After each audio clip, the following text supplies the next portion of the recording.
বন্ধুরা, অনেক তো হলো হলিউড, বলিউড, টলিউড, মলিউড সিনেমার খবর। আমাদের এই পর্বটি একেবারে ভিন্ন।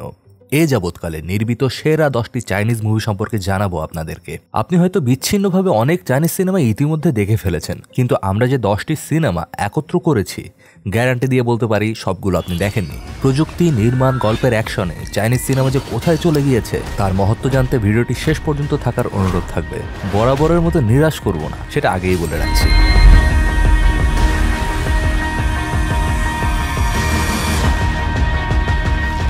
আমাদের তালিকার যে মুভিটি প্রথমে আছে তার নাম অপারেশন রেড সি। ইয়েমেনের গৃহযুদ্ধ যখন চরম আকার ধারণ করে তখন ইয়েমেনে অবস্থিত কিছু চাইনিজ নাগরিককে উদ্ধারের জন্য ওই চাইনিজ নৌবাহিনীর জাহাজটিকে পাঠানো হয়। চাইনিজ নৌবাহিনী ইয়েমেনের এডেনে এসে সবাইকে জাহাজে ওঠাতে পারলেও শহরের ভেতরে চাইনিজ রাষ্ট্রদূত এবং অন্য কয়েকজন চাইনিজ নাগরিককে উদ্ধার করতে গিয়ে নৌবাহিনীর একটি বিশেষ দল শহরের বিভিন্ন জায়গায় আটকা পড়ে যায়। আটকে পড়া চাইনিজ নাগরিকদের নৌবাহিনীর বিশেষ দল কিভাবে উদ্ধার করে নিয়ে আসবে তা নিয়ে রচিত হয়েছে শ্বাসরুদ্ধকর মুভি অপারেশন রেড সি। যারা আসলে ধুন্ধুমার অ্যাকশনের পোকা তারা কোনোভাবেই এই সিনেমাটি মিস দিবেন না। সিনেমাটিতে মডার্ন টেকনোলজি যেমন আছে, অসাধারণ হার্ট টাচিং একটা গল্প।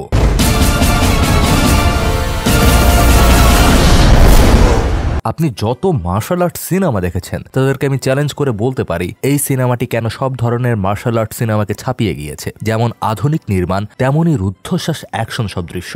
এত অসাধারণ এবং দৃষ্টিনন্দিত মার্শাল অ্যাকশন দৃশ্য আমি যেমন অন্য কোনো সিনেমাতে দেখিনি, দেখেননি আপনিও। চায়নায় 18 শতক ছিল এক অস্থির সময়। সে সময় মাত্র 21 বছর বয়সে ওয়ং ফেই হাং নামের এক টকবগে যুবক সমসাময়িক সকলকে পরাজিত করে মার্শাল আর্টে নিজেকে অন্য উচ্চতায় নিয়ে গিয়েছিলেন। সামাজিক অস্থিরতা, জবরদখল শুরু হয় চীন জুড়ে। সে সময় মানুষ দলে দলে বিভক্ত হয়েছে, হরিলুট, মানুষ খুন, গুম করতেও বাকি রাখেনি। দখলদারদের রেশারেশিতে ফেই তার বাবাকে হারান। একদিকে অস্তিত্ব রক্ষা, অন্যদিকে প্রতিশোধ। কিন্তু যুদ্ধ করার মতো ফেয়ের কাছে মার্শাল আর্ট ছাড়া আর কিছুই নেই। তা নিয়ে সে নেমে পড়ল এই অসম যুদ্ধে। এই লিজেন্ডের উত্থান নিয়েও সিনেমাটা, নাম rise of the legend. Martial art নিয়ে বিন্দুমাত্র আগ্রহ থাকলেও কাজকাম ছেড়ে বসে পড়ুন এই মাস্টারপিসটি দেখার জন্য। কথা দিচ্ছি এক বিন্দুও বোর্ড হবেন না।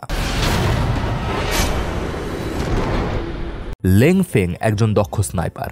চাইনিজ সোয়াট গ্রুপে একবার এক ড্রাগ মাফিয়ার আস্তানায় মিশন চালায়। মাফিয়া লিডার উজি নিজেকে বাঁচানোর জন্য প্রাচীরের আড়ালে লুকিয়ে একজনকে জিম্মি করে। বিল্ডিংটা ছিল একেবারে দুর্ভেদ্য। তখন লেংফেং লক্ষ্য করে উজির মাথার কাছে একটা ছিদ্র আছে এবং সে গুলি চালায়, কিন্তু তার প্রথম ও দ্বিতীয় শট ব্যর্থ হয়। এতে উজি জিম্মিকে হত্যার হুমকি দেয়। তখন লেংফেং এর কমান্ডার শি লেংফেংকে শুটিং বন্ধ করার আদেশ দেন। লেংফেং নিজের হেডসেটটি ফেলে দেন এবং আদেশ অমান্য করে তৃতীয় শট করে উজিকে মেরে ফেলেন। কমান্ডারের তোয়াক্কা না করে গুলি চালানোর কারণে লেংফেং এর কোর্ট মার্শাল হয় এবং শাস্তি হিসেবে তাকে পাঠিয়ে দেওয়া হয় উলফ ওয়ারিয়র নামক এক গ্রুপ, যারা আর্মিদের সাথে নকল গোলা বারুদ নিয়ে ট্রেনিং করে। এদিকে উজির বড় ভাই মিংডং তার ভাইয়ের প্রতিশোধ নিতে টমক্যাট ও তার ভাড়াটে খুনি দলকে হায়ার করে, যারা ট্রেনিং চলাকালীন লেংফেং ও তার গ্রুপের উপর আক্রমণ করে এবং এতে লেংফেং এর নিকটতম সাথী নিহত হয়। এরপর সেনাবাহিনী থেকে তাদের নিকট গোলাবারুদ ও বিভিন্ন অস্ত্র পাঠানো হয় বিদেশি মার্সেনারিদের হত্যা করতে। এখান থেকে শুরু হয়ে যায় উলফ ওয়ারিয়রের মূল কাহিনী। যারা টান টান উত্তেজনার অ্যাকশন সিনেমা পছন্দ করেন তারা এই মুভিটা মিস করবেন না ভুলক্রমেও।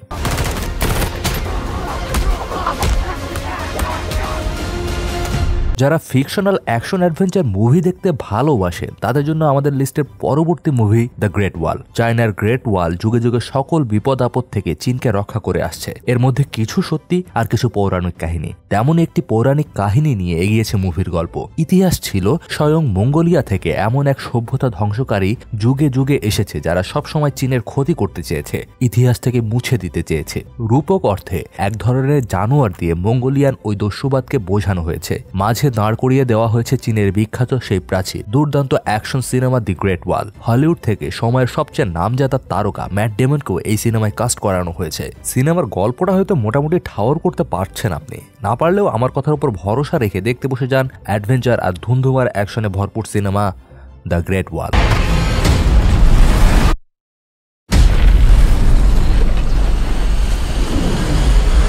পোস্ট মাইকেল জ্যাকসন জামানায় তাকে ধরা হয় পৃথিবীর অন্যতম বৈশ্বিক স্টার। এই জামানার ব্রুস লি হাবাগোবার নিখুঁত হাসি আর অতুলনীয় কমেডি দিয়েই তিনি জয় করে নিয়েছেন লাখ লাখ ভক্তের মন। বন্ধুরা বুঝিয়ে গিয়েছেন আমি জ্যাকি চ্যানের কথাই বলছি।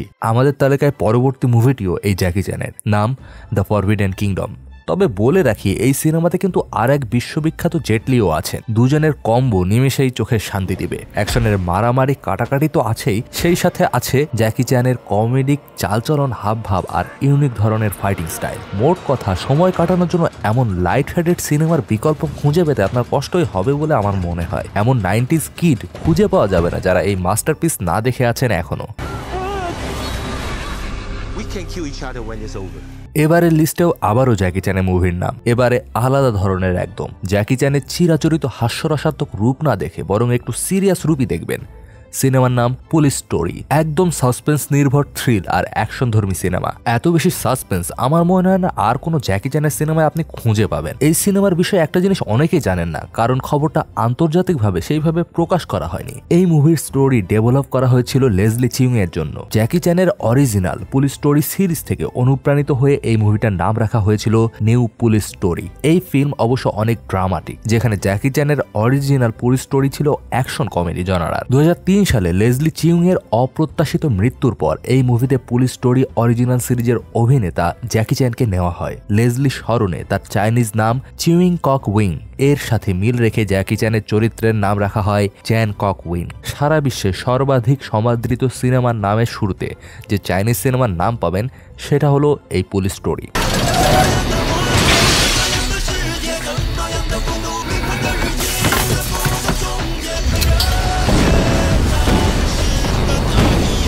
এতক্ষণে অনেকেই ভাবা শুরু করে দিয়েছেন একটা নামের অপেক্ষায়। দর্শক, সেই নামটাই এখন বলতে যাচ্ছি আমি। ইপ ম্যান সিরিজ। চাইনিজ অ্যাকশন ফিল্মের কথা উঠবে অথচ ইপ ম্যানের নাম থাকবে না, তা কি হয়? তবে অনেকে হয়তো জানেন না এই ইপ ম্যান আসলে বাস্তবেই ছিলেন এবং তিনি বিশ্ববিদিত স্বয়ং ব্রুস লির গুরু ছিলেন। আসলে ইপ ম্যানের বাস্তব জীবনকেই বেস করে এই সিনেমাগুলি বানানো হয়েছে। একজন মানুষের বাস্তব জীবনেই এত অ্যাকশন, ভেবে দেখেছেন একবার? যারা দেখেননি তারা অ্যাকশন সিনেমার আর এক জগৎকে পুরোপুরি মিস করেছেন, এ কথা চোখ বুজে বলা যায়। এখন যে সিনেমাটির নাম বলবো সেই নাম দেখে অনেকে নাক কুঁচকাবেন, অথচ মজার ব্যাপার হলো সিনেমাটা আপনারা বেশিরভাগই দেখে ফেলেছেন, দেখে হেসে গড়াগড়িও খেয়েছেন। অনেকেই আন্দাজ করে ফেলেছেন আমি কোন সিনেমার নাম বলতে চাইছি। কুংফু হাসল। এটা মারাত্মক হাসির মুভি, এটা ঠিক, কিন্তু তাই বলে এখানে দেখানো অ্যাকশনটাকে তো আপনারা বাদ দিতে পারবেন না। সিনেমার স্ক্রিনে সবচেয়ে স্যাভেজ ওয়াম্যানের তালিকা করতে বসলে হাসি ঠাট্টা করেই হোক আর সত্যি সত্যি করেই হোক, এই সিনেমার ল্যান্ডলেডির কথা কি আপনার মাথায় একবারে উঠে দেবে না? এর চাইতে আর স্যাভেজ মহিলা এমনকি ওয়ান্ডার ওম্যানও তো পাবেন না আপনি। অসম্ভব সুন্দর সময়, হাসতে হাসতে গড়িয়ে পড়তে গেলে এমনকি যারা ইতিমধ্যে সিনেমাটা দেখেও ফেলেছেন তারাও এই সিনেমাটা আবার দেখতে বসে যেতে পারেন, এমনই মোহ এই সিনেমাটার।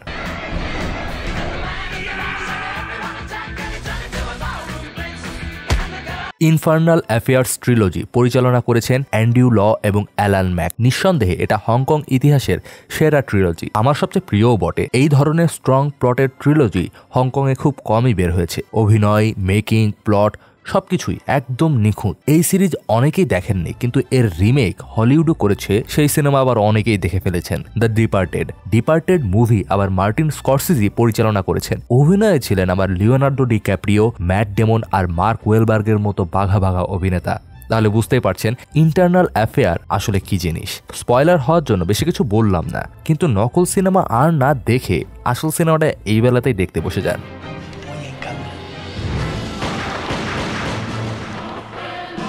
কিন্তু তারপরও সেরা অ্যাকশন চাইনিজ মুভির তালিকায় 1 নম্বরে আছে রেড ক্লিফ। এপিক ওয়ার সিনেমা যাকে বলে রেড ক্লিফ তারই জলজ্যান্ত উদাহরণ। এটি আসলে 2টি সিনেমা।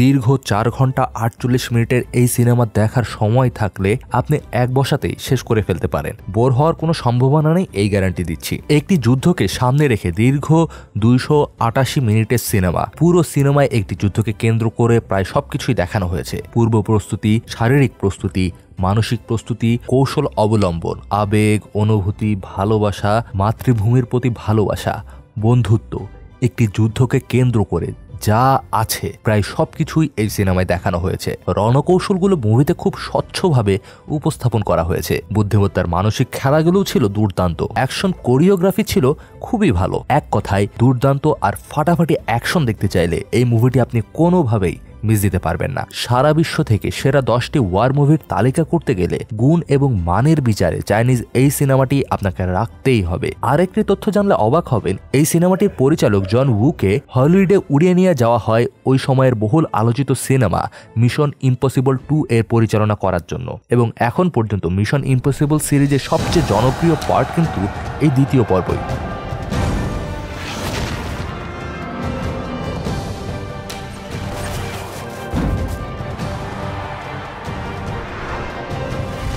তবে দর্শক, আমাদের তালিকা আজকের মতো এখানেই শেষ করতে হবে। অনেক সিনেমার নাম ইতিমধ্যে এখানে কিন্তু বলাও হয়নি। আপনারা চাইলে আগামীতে দ্বিতীয় পর্ব নিয়ে হাজির হওয়ার জন্য রসদও কিন্তু আমাদের কাছে মজুদ আছে। যদি এর দ্বিতীয় পর্ব দেখতে চান তাহলে কমেন্টে জানান আপনার চাহিদার কথা।